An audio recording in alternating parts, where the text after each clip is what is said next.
ہاں میں نے شاعری شروع کرنی ہے نہیں کرنی اس کے بارے میں نے کبھی بھی نہیں سوچا تھا، لیکن مجھے شاعری سے محبت تھی اور بہت زیادہ محبت تھی۔ جب سے میں نے ہوش سنبھالا تب سے شاعری کے علاوہ اور کچھ نہیں سوچا اور کچھ بھی نہیں کیا۔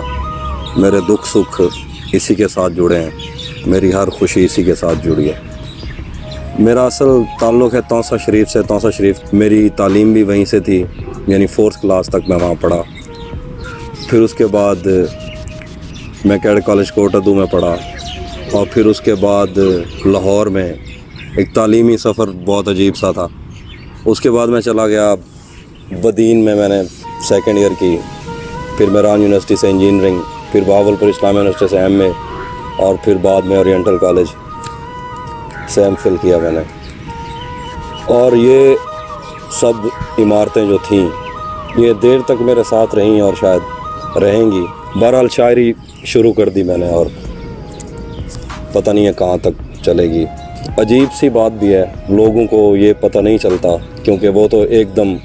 پردے پہ دیکھتے ہیں لوگوں کو، اور اس کے پیچھے یعنی مجھے تقریباً اس ریاضت کو کچھ 17-18 سال ہو گئے، اور پتہ نہیں میں نے کتنی گاڑیاں بدلیں، کتنے لوگوں سے ملا، اور کیسے کیسے وقت گزارے اور اس شاعری کی محبت میں اور اس شاعری کو پانے کے لیے۔ اچھا، باقاعدہ طور پر شاعری سے کوئی بندہ سوچتا بھی نہیں ہے، اور آج سے پہلے یا آپ بھی بندے وہ آپ شاعری سے کیا کچھ لے سکتے ہیں، یا شاعری آپ کو کتنا کچھ دے سکتی ہے سوائے اچھے دوستوں کے اور چند ایسے تعلقات جو آپ کے ساتھ دیر تک رہتے ہیں۔ تو میں نے بھی ایسا کچھ بھی نہیں سوچا تھا، اور مجھے بس ایک رستہ تھا جو مجھے نظر آ رہا تھا، میں اس پہ چلتا گیا۔ 17 سے 18 سال گزر گئے، پتہ ہی نہیں چلا، اور ایک دم سے چیزیں سامنے آ گئیں۔ میں نے شاعری سے یہ کچھ مانگا بھی نہیں تھا، اور اس کا شکر تو ادا میں کرتا ہوں، لیکن اس کی بہت زیادہ خوشی بھی نہیں ہوتی، اور جب تک ہے بس صحیح ہے۔ لیکن یہ ہے کم از کم مجھے ایک بات کی خوشی ضرور ہے کہ میں نے دوبارہ لوگوں کو شاعری کی طرف لگایا۔ انڈیا میں تو چلو لوگ سنتے تھے شاعری کو، لیکن پاکستان میں کم سنتے تھے شاعری لوگ، تو میں نے کم از کم ان لوگوں کو دوبارہ شاعری کی طرف لگایا، اور اس سے مجھے کچھ فائدہ ہو نہ ہو، کم از کم میرے آنے والی نسلیں جو ہوں گی جن میں شاعر پیدا ہوں گے تو ان کو وہ سفر نہیں کرنے پڑیں گے جو میں نے کیے یا جن چیزوں کو میں دیکھے۔ تو میں نے بارہا کہا ہے، اور میرے ساتھ والے لوگوں کو تو پتہ ہے کہ مجھے جمال احسانی سب سے زیادہ پسند ہے۔ اساتذہ میں تو بہت لوگ ہیں، میر صاحب ہو گئے، غالب صاحب ہو گئے، ولی دکنی ہو گئے، داغ ہو گئے، آتش ہو گئے، یہ 4 سے 5 لوگ مجھے زیادہ اچھے لگتے تھے شروع سے ہی۔ اس کے بعد پھر اور بہت لوگ ہیں، لیکن جو میرے سب سے زیادہ قریب لگتا ہے مجھے طبیعت کے حوالے سے، یا وہ چیزیں جو میں نے کہنی تھی مجھے لگتا ہے کوئی مجھ سے پہلے کہہ گیا، تو وہ جمال احسانی ہے۔ اس کے بعد رئیس فروغ ہے، صغیر ملال ہے، اور غلام محمد قاصر ہے، رام ریاض ہے، اور ایسے بہت سارے لوگ ہیں۔ ان کو ہمیشہ پڑھ کے اچھا لگتا ہے، اور صحیح ہے یا غلط مجھے نہیں پتہ، لیکن میں اسی طرح سے نظم کہتا ہوں۔ اور اصل بات ہی یہی ہے کہ مجھے آسانی ہی اردو کہنے میں لگتی ہے۔ ویسے میں سرائکی چیزیں لکھتا ہوں، اگر وہ چند چیزیں ہیں تو وہ میرے اپنے لیے ہیں، اور میں یہ بھی ذاتی طور پر سمجھتا ہوں کہ اگر ہم 2 یا 3 زبانوں میں بڑھ جاتے ہیں تو وہ ہمیں سمجھ نہیں لگتی کہ ہم کب کس زبان میں سوچ رہے ہیں اور کب کس زبان میں، تو اس لیے میں نے صرف اردو میں لکھا۔ جو غزل کا نا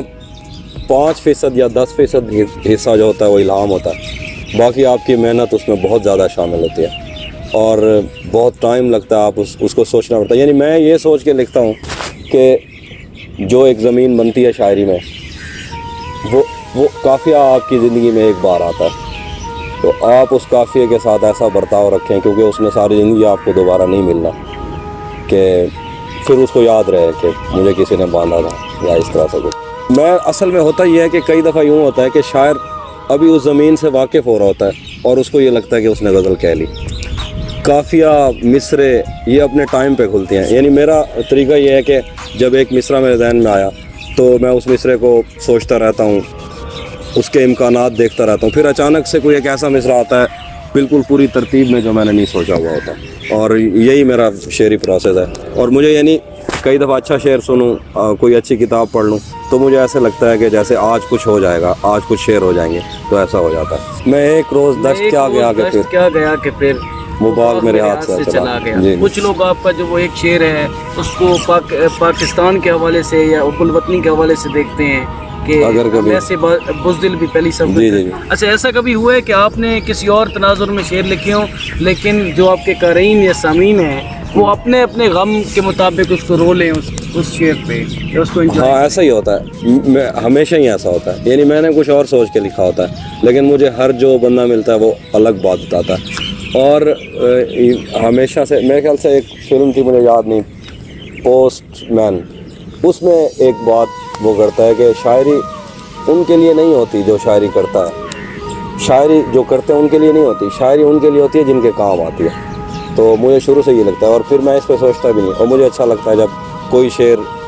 اس کو اپنے حساب سے لیتا ہے، مجھے اچھا لگتا ہے۔ صحرا تو سمجھے روایت کی وجہ سے ہی آیا ہوگا، کیونکہ جب ہم پڑھنا شروع ہوئے تو ہمیں جو سب سے زیادہ جو سامنے کے استعارے تھے جو نظر آتے تھے ان میں شاید صحرا تھا، اور اس کی ایک وجہ یہ تھی کہ ہم جہاں رہتے ہیں آس پاس صرف ریت ہی ریت ہے، تھل والی سائڈ سے تعلق ہے، تو صحرا کا تو میں مانتا ہوں، لیکن درختوں اور دریاؤں سے میرا ذاتی طور پر کوئی اور ہی معاملہ رہا ہے۔ یعنی مجھے ہمیشہ سے یہ لگتا ہے کہ اگر آپ نے مجسم محبت دیکھنی ہے تو وہ درختوں کو دیکھیں، یعنی آپ ساری عمر جو ہے درخت بائیں پھیلائے کھڑے رہتے ہیں، ان کی چھاؤں میں جو آ کے بیٹھ جائے، کوئی ڈاکو ہو، کوئی چور ہو، کوئی لٹیرا ہو، وہ کسی کو منع نہیں کرتے اور نوازتے رہتے ہیں ہر موسم میں، بارش ہے، آندھی ہے۔ تو میں شروع سے یہ کہتا ہوں کہ اگر آپ نے مجسم محبت دیکھنی ہے تو درختوں کو دیکھیں، اور اگر آپ نے بہتی ہوئی محبت دیکھنی ہے، رواں محبت دیکھیں تو دریاؤں کو دیکھیں۔ یعنی اس کائنات کا سب سے بڑا مسئلہ ہی شناخت ہے، اور دریا ساری زندگی بہتا ہے اپنی شناخت ختم کرنے کے لیے اور اپنا آپ کو سپرد کرنے کے لیے سمندر کے۔ بیسیکلی محبت دریا ہے، دریا سپردگی بہشت ہے، اور بہشت بچپن ہے۔ ہاں، جو نئے لوگ لکھ رہے ہیں ان کے لیے میں یہ کہتا ہوں کہ آپ بس شاعری کرتے رہیں، اور اس لیے نہ کریں کہ آپ اس سے کچھ حاصل کر لیں گے، اس لیے کریں کہ آپ کو شاعری سے محبت ہے، اور شاعری آپ کو اس زاویے سے نوازے گی جہاں سے آپ نے سوچا بھی نہیں ہوا ہوگا۔ میں ہمیشہ یہ کہتا ہوں کہ جو بندہ تو شاعری کی روایت سے واقف ہے